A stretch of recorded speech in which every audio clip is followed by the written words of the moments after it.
La loi 21 au Québec est l'objet d'un large consensus. Je n'ai pas la prétention qu'elle soit l'objet d'une unanimité. Elle est l'objet d'un large consensus. Elle est légitimement adoptée par un Parlement qui, comme tous les parlements, est souverain. Et là, on voit quoi?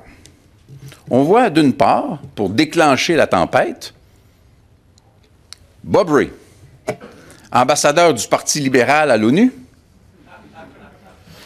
déclarer que la loi est profondément discriminatoire, faisant fi des règles les plus élémentaires de la diplomatie. La diplomatie, c'est d'essayer d'obtenir quelque chose avec des mots intelligents. Il a poché.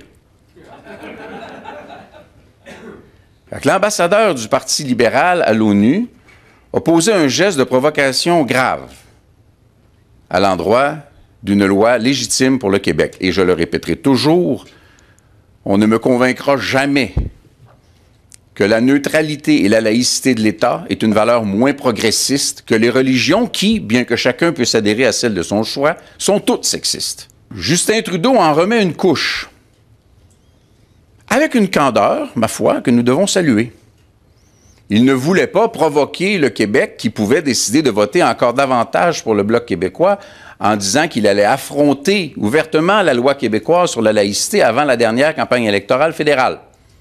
Il s'est gardé une petite gêne et il a louvoyé avec deux sbires louvoyeux à côté de lui. On se rappellera du débat en anglais. Et là, il dit, écoutez, je ne ferai pas ça avant les élections de Québec non plus. Tellement d'appui à la loi 21. Je donnerais une passe gratuite à l'Assemblée nationale du Québec, en particulier à la CAQ et au Parti québécois, qui défendent la laïcité. Fait qu'on va attendre en 2023. Il ne veut pas faire de provocation, il ne veut pas donner un prétexte. Fait qu'il va attendre en 2023 avant de dire « checkez-moi bien ». 2023, pas d'élection en vue, ça va rentrer au poste, les amis. Justin Trudeau a essentiellement annoncé une guerre contre la loi 21 à compter de 2023.